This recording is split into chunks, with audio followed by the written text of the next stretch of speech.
be tremendously sad. I know I'm going to be tearing up. I know that, yeah, the engines roar. You're making me almost tear up now thinking about it. They're good tears. They're happy tears. There's never going to be a sense of completion, but to some degree, there's a small sense of completion, I guess, to be redundant in saying that. It's going to hurt. It's going to hurt for a while. I know I have a lot of really good things and good people waiting for me when that plane lands and touches down. There's, relief and a sense of stuff there. But yeah, for years and years to come, if I don't return, we'll always feel like I've left something behind here. And I know that right now.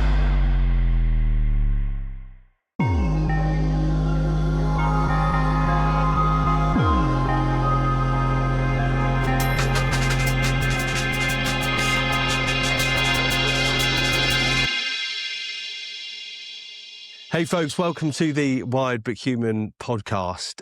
Very special guest today, a close personal friend of mine. Tom Welton is here in the studio with us. How you doing, Tom? Good to see you, Daniel. Or should I call you Skip? I think I've known you long enough. I think just call me whatever. Really yeah, I think you definitely one of the first when I worked with you at Pax8 to get Skip that nickname on the go. I think, wasn't it? How have you been? How's things? Good. Nice and busy as always, as we do. So yeah, I just want to firstly start by saying, wow, hell of a journey you've been on in terms of your career in tech. Mm-hmm. I met you 3-4 years ago now, I think, but that was really only midway through your journey here in the UK. So let's talk a bit about that, because you're a solutions consultant, but you've pretty much worn every fucking hat. I've worn a lot. I've worn a fair few. So yeah, there's nothing this man doesn't know. And I'll tell you what, when you're working with Tom and there's a problem or you need some information, this guy he knows it. And I think the business definitely has utilised that. But yeah, we are going to talk a bit today about your journey, because you moved over from Colorado, from the UK, 5 years ago. Okay, and quite a poignant day to be doing this podcast, mm-hmm. because today is your kind of leaving drinks, not leaving your company, but leaving Bristol, leaving the UK to go back to the US for good. Correct. It's a bittersweet, bitter emotionally. Yeah, definitely sad. Have shed a fair few tears and probably will today, getting emotional with friends.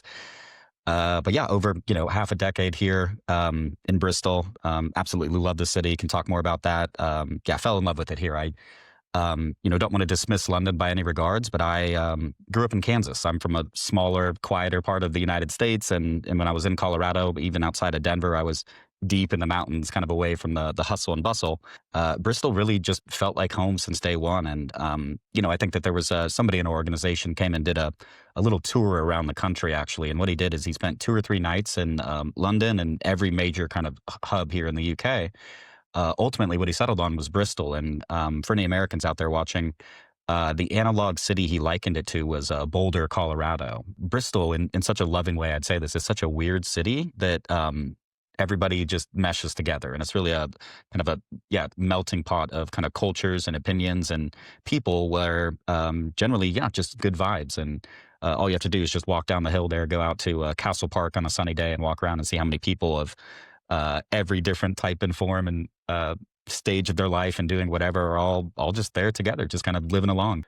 So, yeah, I mean, but the most amazing thing is you pretty much moved to the UK one of the worst times you can move, right? So talk me through that then, because you're with a very fast growing tech company, Pax8, mm-hmm.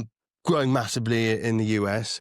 And then what, did someone give you a call and say, look, we're looking for a few people to help trial seeing if Pax8 will work globally? And when you were just like, yeah, sure, fancy a road trip? It was less than that, but almost, identical. It was a 5-minute conversation with one of the leaders there on the floor we were working on.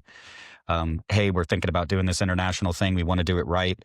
We're going to send the skeleton crew out there. And again, for perspective, it's August of 2020. So we're only a few months into COVID. This is well before second wave and Delta variant. That's so long ago now, people might kind of mesh those years together that we were all locked down. Ultimately, it was about a 20-minute conversation on the couch with Cole Knuth, was kind of our American leader that took us out there. And he convinced myself and Anthony Tonetti to say, hey, I'm doing this. I've asked for recommendations. I don't know you guys, but you come highly recommended by the company as to... What were you doing at Pax8 before then? I was a solution engineer at that point. You were still okay, yeah. And done a little bit of provisioning is how I got into Pax8. So they probably had a small team, but a mixture of, okay, we need the sales, we need the correct, you yeah, know, yeah. the technical expertise. So we had one leader, one sales guy, one pre-sales guy, and one support guy. Had you been to the UK before? Never. I'd never. This is hard for me to admit, and this plays into the stereotype that Americans don't travel very well. I'd only ever been to Mexico before, so never on this side of the pond. And yeah, booking a one-way flight this way was something I've never done before. And, Wow. just a hell of an opportunity. So yeah. So you fly in to Bristol, see some of the guys. Obviously, probably can't even see them, right, because of all these Right. Yeah. COVID restrictions. So you were kind of like remote working, but in Bristol. But you, I guess, needed to be in Bristol because of were there ways you could still meet? Or what was that situation like? Yeah, very, very digital for the first steps. We all crammed into an Airbnb that was available that we just had for a short-term rental.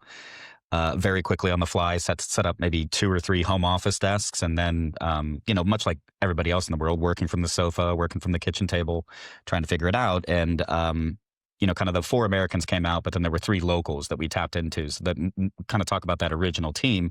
It was really 7, so I don't want to dismiss the boots on the ground that we had here. And we had a 14-day quarantine upon landing where we couldn't even go outside because we're international travelers, and I respect the safety of it all, but it was inconvenient to hit the ground running and establish those personal relationships that are critical in the early days of at that point was a startup-esque type mentality that we were going with. Must have been quite hard though, moving to a new country, when you're restricted in terms of being able to meet people, right? Because obviously I guess you knew these guys, Tennessee, etc., friends before, but I guess in terms of like finding friends outside of that work bubble, it kind of didn't really exist. No, right? It didn't happen. Yeah. So was that quite tough? Would you say? Yeah, it was tough in one degree, and you talk about the relationships. We knew of each other, and I would say friends. I wouldn't say they weren't friends when we came out here. The shared experience together made us brothers for life, I think. I have relationships with those guys that took the same risk, did the same thing, put their life in a box and on hold to move out here. That drew us really close together. So, those personal relationships were very, very strong in the early days. A couple months later into that, we were able to secure some shared office space. And so we did start networking with some of the other companies there. A lot of young startups and tech companies, things like that. So just going for a pint after work is where we were then maybe able to branch out outside of the everyday people we saw. Yeah. So, fast forward then, year into this, 2 years, business is growing at like crazy rate. Yeah. It must have been really nice. Well, I know, when I joined then, sort of meeting you, and I remember my first beer with you actually going out. I knew you were going to bring this up. Yeah, I wasn't actually. I know you just made me think about it. Yeah, I just kind of had this. It's like come in because I think some of the US senior leadership were there, and I think it was you and Wyatt, sort of like, and a couple of the other Americans came up at the end of the day. Yo, man, do you want a beer? You want to come with us for a beer? Come with us for a beer. And I was like, yeah, let's just do it. And hey, new guy, yeah, let's go for beer. Bear in mind, like no experience of cloud or broadly working in tech before, and you guys were just thrashing out like the most in-depth cat. I mean, to be honest, I'd still wonder if even now I'd understand what were you talking about. But no, but I mean, we were excited to meet you. So you pioneered the PR field for us. So I'd never encountered anybody like you in my experience in the company. So we were just as fascinated by you as I'm sure you were by just watching us. But it was. I tell you what, I picked up on it was just the passion. This, and I'm definitely in my career for sure. Like I'd say all the jobs I've done, like I'm passionate about what I'm doing. But it's not often you find like so many people who share that passion, especially in like a company that was the size of Pax8. Like it felt like I just joined that startup kind of moment. Yeah. Even though I think you probably had 200-300 staff in the UK by then, and were growing in Europe, etc. Yep. That was when I was like, whoa, this is I don't know. It felt like I'd just been given a new drug for the first time in my life. Like, wow, okay, I've not experienced this before, and that was special. It's unique, and yeah, call it what you want, lightning in a bottle. I explain this to other people that I grew up with, different friends, work at different businesses, some of them in the same industry. It's weird to tell them very confidently that yes, I just sat across from somebody for 8 hours and work with him all day. Hey, let's go for a pint after work. A lot of people don't do that with their coworkers, don't have that kind of sense of camaraderie or common bond. And what you said there, yeah, it's passion. You were always the person people would kind of call to do kind of, shit, we've got a presentation on this. Who knows what they're talking about? You were the man who just seemed to know everything. Is that like that kind of presenting, performing aspect of your life? Is that something that you've always had in you? I don't. I guess no. To be direct and short, it was something that was a kind of a learned and a developed skill, but something that when the opportunity arose, it's easy to get experience in those kind of things because most people say no. Most people are terrified of public speaking. I'm nervous right now. It's just you and I sitting in a room, but there's an air of nervousness that always comes with it. And yeah, that scales up into the thousands or even tens of thousands, depending on what you do with the event. I think that, yeah, that is one of those gifts that I have a good holistic understanding of the technology. I think I speak well enough and, naturally enough that people can resonate, that I don't go too far down that technical rabbit hole. But, I'm nervous and will hopefully continue to be nervous in front of every public presentation because I think that makes me better. The day I'll start getting worried is the day that I walk in 100% confident and I know that it's going to be great because then I don't think I'm nervous enough. What was it like for you, I guess, being, or having this American accent or American voice and then speaking at like UK events? What was the kind of initial reception like? Because I know one thing with Pax8 is kind of not being seen as this US company, particularly important as they grow in many countries now. But did you quite like the fact that, it was like, oh, this is like, people weren't expecting that accent coming out yeah, your body? It probably gave me a little bit of an advantage because as soon as I open my mouth, everybody in the room will just turn and be like, wait, what am I hearing right now? This is an American guy. And I've been to plenty of events with 100 plus people where I am the only American in there. And this was weird feedback. I don't know that I would say this, but just I don't have the perspective for it. But for some reason, they think that when you have an American accent, you just know technology better. So yeah, I played that to my advantage. Hey, this guy's American. Of course, he knows what he's talking about with technology. And I was like, all right, well, that's a good benefit. Is that just because I guess biggest tech companies come from America? It must maybe? Be that. It must be like Silicon Valley and California. But you're like really. We were having a chat the other night, and you were saying like your background isn't even really tech. Like you were working in like hotels and stuff before. Correct. Yeah. I came from a hospitality background. And not like that long ago either. So it's like really baffling for me when, you speak in such high level technical detail about all these different types of technology and cloud solutions.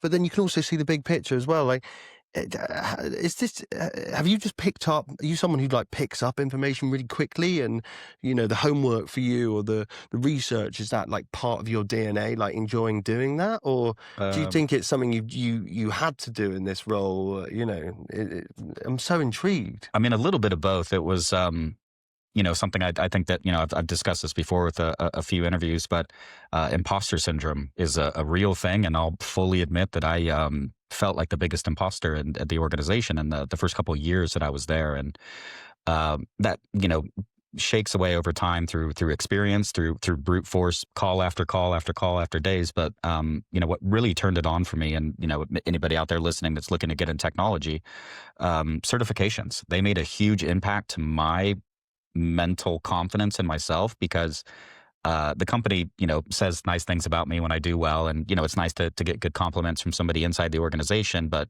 like me or not, they're probably going to have my back and say nice things anyways, just because that's what you do on a team.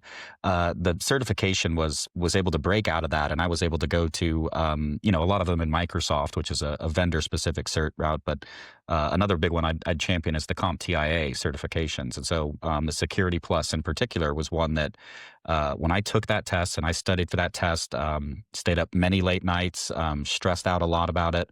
When I got that kind of initial reaction that I passed it, I felt really qualified. That skyrocketed my confidence overnight because that's a vendor agnostic third party company coming in and saying, you do know about security. We tested you and we verified that, yes, we're going to give you the rubber stamp and the check mark that you know what you're talking about when you talk about these things. That imposter sin. Firstly, that's really interesting, and I Mhm. think I've never thought of certifications like in that way before. Mhm. I think sometimes it's you see people, they get awards or they pass exams, and is it for the show or is it actually to make you feel like an impartial body has given me that respect. That's really interesting. Mhm. Just want to ask you then about this imposter syndrome stuff. So, Yeah. um, what what was that like then when you were kind of feeling that maybe beginning of your career at Paxay, or in those perhaps in those early days when you did have lots of big characters, Mhm. and people who perhaps were achieving success at various different points at different Yeah. speeds. Was that, how would that kind of creep in and how would it manifest? It comes in waves, and so it's not something I think you maybe ever fully get out of. And it keeps me humble to a degree, but then I think it'll also be limiting. It can prevent you from maybe going above and beyond. And we talk about the public presentation part. When you're sitting in the room or your manager says, "Hey, we have an event. Who wants to volunteer to go do this thing in person?" If you don't think you're qualified, you're not going to put your hand up. But it's a kind of self-defeating cycle then, because then you don't get the experience, you don't get the opportunity to fail and to learn and to grow. And I've not nailed every single presentation I've ever done. I've had things go sideways. I've lost my train of thought. I've panicked right out of the gate at the start of it for whatever reason, and those things happen. But yeah, repetition, and then the continued ability to say yes, to put yourself just a little bit outside of your comfort zone. Almost, you hear various kind of self-help, podcasts and videos out there where people will tell you, you need to live outside of your comfort bubble. And I begrudgingly agree with that to a small part. That I honestly, that's what's made me a better person, is living a little bit outside that comfort zone.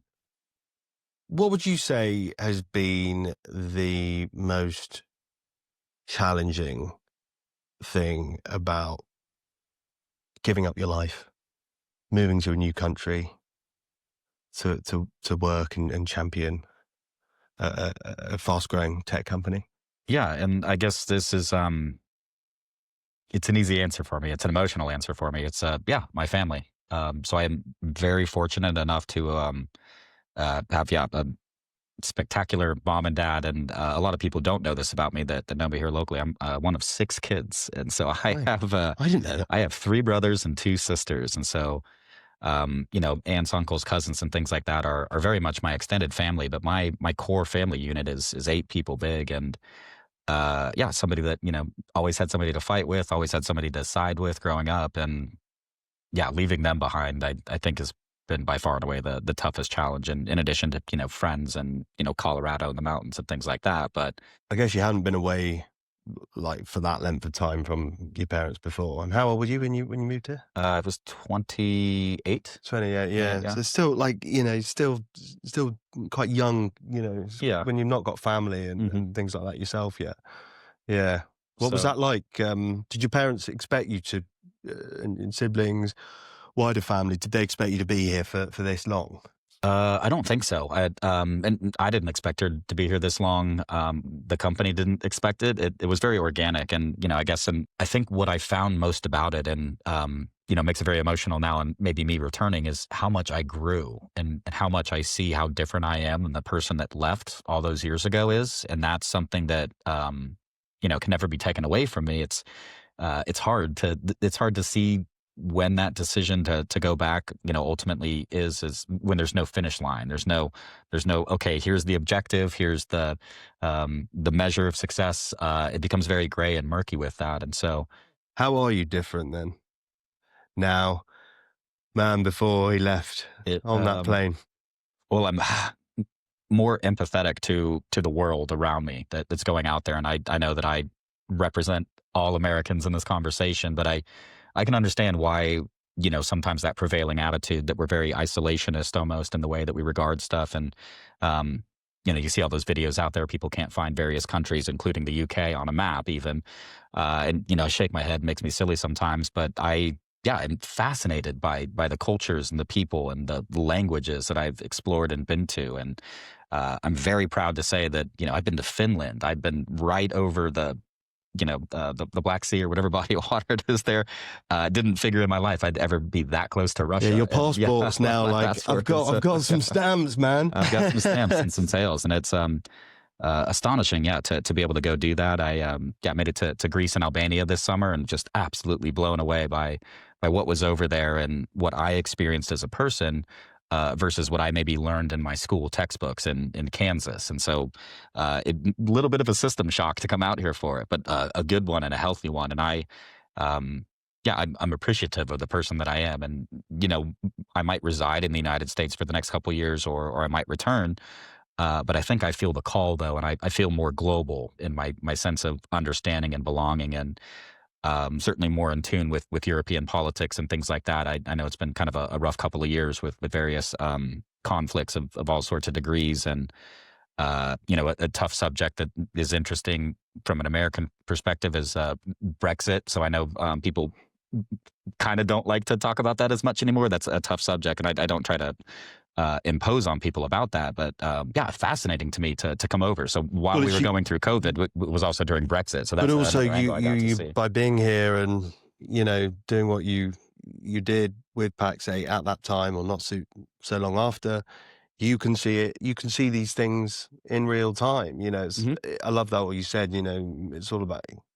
Yes, for one, you can read things in the textbook, and education is really important. I know both the UK, US, Western civilization generally has pretty good education, but unless you actually go and live somewhere, travel. I'm such a big advocate for travel, and sometimes that's just going somewhere new in the UK, right? Some people who've never left their own hometown, and I know that's more common in the US. Yeah. Well, that's amazing, and you talked about the American accent, and part of my growing and everything you've seen on Hollywood and TV, most Americans think there's only one accent. They just call it the British accent. And I know that the locals will just laugh at that. We're sitting in Bristol. There's a very specific Bristolian accent. The further north you go, the further it changes. I was going to do my Bristolian accent. That's what I'm not going to get myself. I'm not doing. Don't ask me for any impressions. Yeah, I grew up just outside of Bristol, so it does come out. I mean, we're going for some leaving drinks tonight, or some goodbye drinks. Maybe it usually comes out. If I do have a cider or two. Yeah, no, that's really interesting. I guess. For me personally, I didn't live in a crazy different country when I was in my 20s, but I did when I was working journalism. I lived in the island Jersey, in the Channel Islands. At that time, I lived there for about 3 years, 3.5, maybe even 4 years, actually towards the end. It's an hour flight away from Bristol, but actually was there a lot. It's quite expensive to fly back, and I think one of the toughest things for me around being away from family and friends is, I think there is the danger. When I say danger, you do lose touch a bit with some of those friends at home, or some family members, and I think that's kind of natural, isn't it? Because you just don't have that same interaction with them. Yes, you can do things online, etc., etc., and that can be quite I think once you are through that process, you obviously everything happens for a reason. You end up meeting the right people after. It's okay, but that can be quite a hard thing to kind of get used to in real time. I don't know if you had that at all. Yeah, I do, and if you're happy to open up about this, it's real. It happens. You make a decision, a conscious decision to live in another country, to live potentially very far away. For me, it's almost a 9.5-hour direct flight. So you end up, on the tough side of things. You miss life events. You miss funerals. You miss weddings and things like that, extended family, friends, birth of children. As people get older, people have kids, and yeah, that trade off can be very tough. And yeah, I would tell you the truth, and that there's there's a sense of guilt sometimes that can creep into it when you're over here. And I know that I'm not selfish, but I sometimes feel selfish, and that this is me being very vulnerable with you. It feels selfish for me to be over here while those life events are happening back there, where the people that I grew up with, the people that I love, are experiencing things In what that I'm way not there. selfish? Is it a feeling of like, feeling maybe a guilt because it's like I'm kind of just showing to everyone I'm taking on the world by myself. I'm doing this alone, and I don't know, like, see you later, guys. This is my dream. I'm following this. And is it selfish in that sense, or selfish in a sense that you just kind of don't have the time and energy when you've made that move to then stay in touch? It, I mean, a little bit of both, and I think where this comes from is that I don't have kids yet. I do want kids one day, and obviously anybody out there with kids knows what I'm talking about with this. And the kids I don't even have, I want them to do better than I have. And there's a great quote. Sorry for getting philosophical. I forget exactly who said this, but if I have been able to see further than others, it's because I stood upon the shoulders of giants. And so I want to hoist my kids on their shoulders and have them see further than I have. And so walking that maybe backwards. I know my parents are proud of me. They're proud of the son that they've raised, and the type of man that I am. I consider myself to be a good moral Kansas man with default ethics of happiness and friendliness to everybody, and I wouldn't trade that for the world. But my expectation then as well is that my children do better than I have, kind of stuff, and continue that going forward. So in that regard, that gives me more strength to stay sometimes when I do feel really homesick, because that's just a natural part of being away from it all. So Were there any really tough moments where maybe, I don't know, perhaps, there were some medical type issues with families, etc., where maybe friends where you just couldn't be there? yeah, there were several, but one that's personal to me that comes to mind is the one that was really tough. Is that I got a call that my dad had a heart attack. And I had only gotten the call and received the news that he had a heart attack after he had gotten out of surgery. So potentially out of nowhere, that call could have gone very different. Luckily they got him into the operating room in time. He's doing fine now. He's rehabilitating, getting back out there. Gonna hike some mountains with him going home, kind of stuff. Right. So very, very excited to be there for him. But yeah, that I think was the system shock, that I'm so far away that if something like that happened, or maybe some kind of accident where maybe, hey, this person's in the hospital, we need you here in the next 5 hours or 10 hours. Being this far remote from all that is difficult sometimes. Yeah. Well, no, absolutely. I'm glad to know he's better now, and I mean, maybe don't go too heavy on that. He's a CrossFit guy. He's up at 4 a.m. every morning. Oh, there we go. Man, he's my hero. Yeah, if anything, he needs to slow down again. He'll be carrying he's going you too hard. Yeah. So yeah.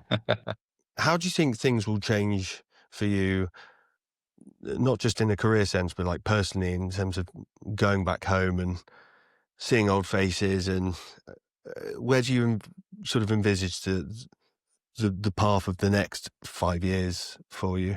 Yeah, that's the ultimate question at the moment. I think that returning now is relevant and prudent to me, and we're recording this here in middle November, so Thanksgiving is a huge holiday in America. I've not been to an American Thanksgiving in 5 years. Grateful we've done Friendsgiving and stuff like that, but going home and doing a proper American Thanksgiving, being around through the Christmas and the holiday and the New Year's season, I think is going to be almost just a necessary thing for me to catch my breath. It kind of feels like I've been just running and gunning for 5 years, and only ever back in 2 week stints to say hi and see those faces.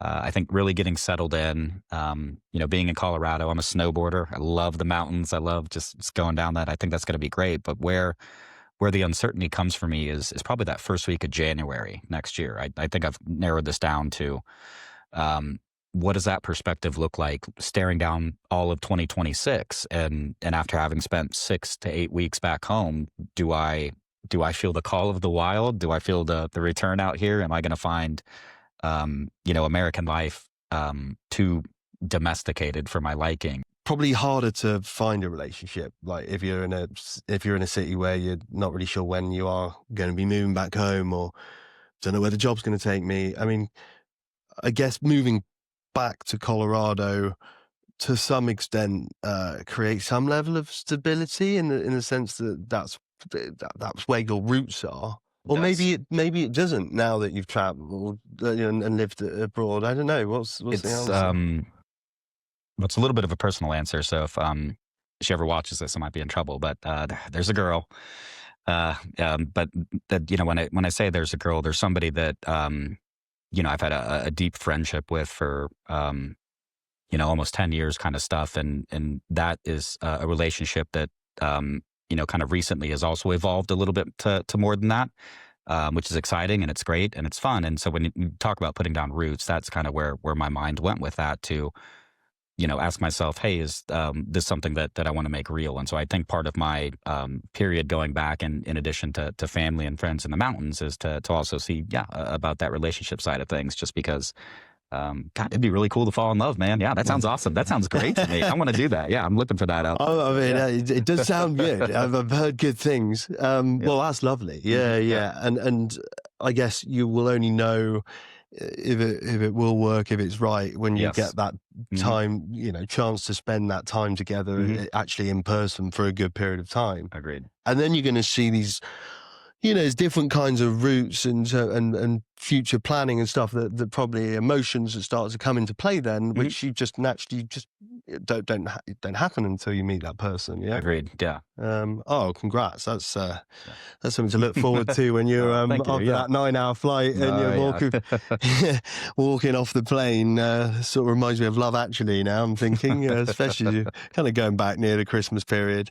Yeah, that's interesting. Would you encourage maybe for younger people watching this, perhaps someone in their late teens, early 20s, who may have an opportunity to sort of pack a bag and go and work for a company abroad? Would you encourage that? Do you have any regrets for what you've done? And would you say to that person, yeah, do it in a heartbeat? 100%. So no, you have fleeting moments of this or that. No actual regrets about it, because selfishly speaking, the person that I am today is somebody I am so much more comfortable with, that I'm confident. I like my worldview. I like what I've discovered. And sometimes it's not all sunshine, butterflies, and roses out here. There's just, it's the real world. There's things that are good and bad and ugly about, every part of the world sometimes. But the person that I am and the growth, I wouldn't trade that for a do-over, to go back in time and, send myself a letter 5 years ago to say, no, don't do this. No, I wouldn't take that opportunity. So. Listen, mate, it's been such a pleasure. I just want to ask you one more question before we end. And that is, when you're going to the airport, when you're at the gate, you're getting on that flight, you hear those engines roar. God, I want to come with you. You can tell I want to go to the US. Yeah. What will be those kind of thoughts, emotions going through your head as you finally leave the UK to head home? It is going to be tremendously sad. I know I'm going to be tearing up. I know that, the engines roar. You're making me almost tear up now thinking about it. They're good tears. They're happy tears. There's never going to be a sense of completion, but to some degree, there's a small sense of completion, I guess, to be redundant in saying that. It's gonna hurt. It's gonna hurt for a while. I know I have a lot of really good things and good people waiting for me when that plane lands and touches down. There's, relief and a sense of stuff there, but for years and years to come, if I don't return, we'll always feel like I've left something behind here. And I know that right now. And, that's why I'm excited and thankful to be talking to you and meeting up with everybody out later. So, makes me feel good to know kind of how many people out and about will come out in weather conditions such as this to come say goodbye to me. And that means a lot to me. But yeah, emotional is the answer either way. So, yeah. Well, I think you should be very proud of what you've achieved, and we will be missing you a lot, I'm sure, here in Bristol. Tom Welton, it's been an absolute pleasure, Oh my man, friend. Yeah, yeah. Skip, thank you. Yeah, and I wanted to comment on that. Great sign there, by the Oh, way. thank I you. love the design and everything like That that. is So it actually just the it's really shape of good. Yeah. my head, No, no. actually. Oh, Yeah, that's your actual like your yeah, me on profile the then. side Just profile. like take a marker and do the Yeah, take it with you. No, I'm joking. Tom, thanks so much. Yeah, we will have another great guest coming next week, so stay tuned for that. And if you want to reach out to Tom, do connect with him, LinkedIn. LinkedIn, yeah. So Tom Welton, Welton. But yeah, you can find me on LinkedIn. Tom, real pleasure. Have a great trip back. Awesome. Thanks, Skip. Appreciate it.